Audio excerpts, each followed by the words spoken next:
Air sign, Gemini, Libra, and Aquarius, May 15, 2026. Daily reading. Tingnan natin kung anong meron sa araw na ito.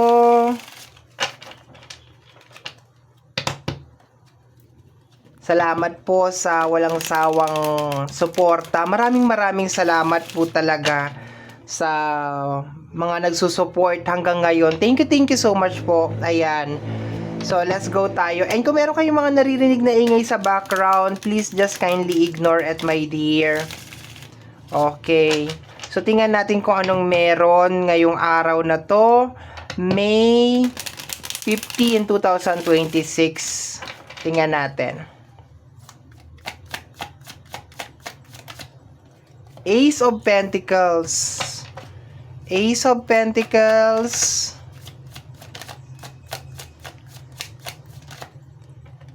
Page of Tower. Page of Sword. Okay. Nakakaramdam ako ng warning sa card na to. Dito, nakakaramdam ako ng warning dyan. Parang ano siya, red flashing light ang nakukuha ko. Warning, ganon. Okay, kuha tayo ng oracle card para may additional message lang tayo. Okay, additional message. Air sign. Okay, we have here the cleansing flow. Okay, meron tayong cleansing flow. Gusto ko yung cleansing flow na yan. Okay, tingnan natin. Next card. Ano to? Dalawa. Okay, we have here status upgrade. Okay.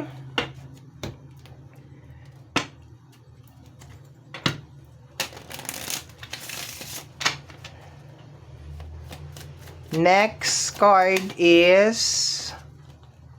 it's difficult for me to process my emotion. Tama nga ako dun sa nararamdaman ko. I am not available right now. Okay. So, teka, sige, popost ko muna tapos babalikan kita. Okay. Air sign. Maganda tong araw na to para mag-start ka ng mga panibagong activity na may kinalaman sa usapin ng pera. Pero for some of you, dahil sa energy ng tower, is parang pinanghihinaan ka ng loob. Okay? Kasi baka in the past, merong mga bagay na nangyari sa buhay mo na parang nagpapababa ng iyong energy or nagbibigay sa iyo ng low self-esteem ba ang tawag doon? Oo. So, parang kahit na maganda tong araw na to, May 15, para mag-start ka ng mga panibagong pagkakakitaan, maganda to para mag-invest, maghanap ng trabaho, magnegosyo. Ang ganda nitong ano na to, my dear. No, mag-apply. Maganda din to, my dear. No, possible kung mag-a-apply ka ngayong May 15 ng mga loans or ng trabaho, ma-approve talaga siya.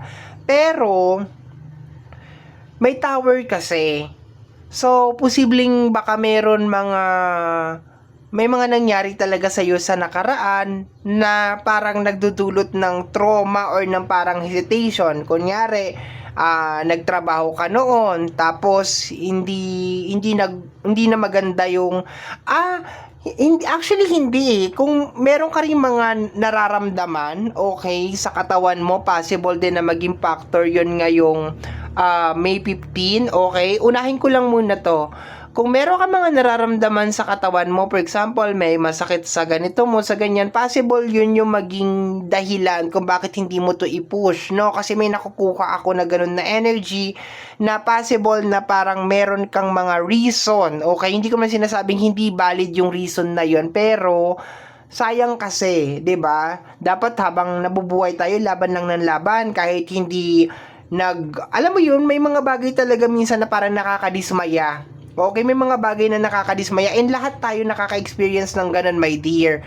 Pero isa lang ang sasabihin ko sa iyo, my dear, kung meron kang pangarap, kung meron kang gustong mangyari, maski anong bagyo, maski anong sakuna, maski anong nangyari sa iyo in the past, dapat tuloy-tuloy ka lang. Dire-diretso ka lang.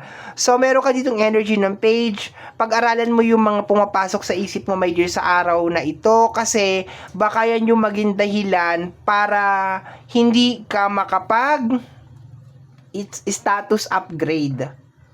Ayan, oh. Status upgrade, ibig sabihin level up sa buhay, masaganang buhay. Kasi itong status upgrade, hindi ito yung parang hinihingi lang sa gilid-gilid na parang, uy, gusto ko ng status upgrade, gusto ko maging mayaman, hindi ito yung ganon. So, pinagtatrabahuan talaga to, my dear. Ngayon, meron kang Ace of Pentacles, merong mga opportunity na nagbubukas sa iyo sa araw na to. Pero kung natatakot ka or natutroma ka, walang mangyayari, my dear. Okay. We have here the cleansing flow. Okay. This is more on order, clearing. Okay. May mga bagay, air sign, na hindi na siya parang nagsiserve sa'yo. Okay, lalo na sa mindset mo, my dear, okay? So, parang kinakailangan mong i-analyze yung buhay mo ngayon, kinakailangan mong tingnan kung ano pa ba yung mga gusto mong mangyari sa buhay, and maging positive ka, my dear, na kaya pang mangyari itong mga bagay na to. Okay, habang may buhay, may pag-asa.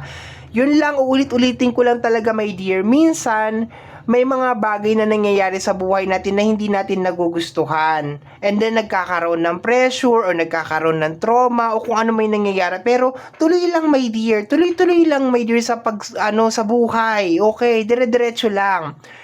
Okay, sabi dito, it's difficult for me to process my emotion. Totoo yun, nabanggit ko na kanina.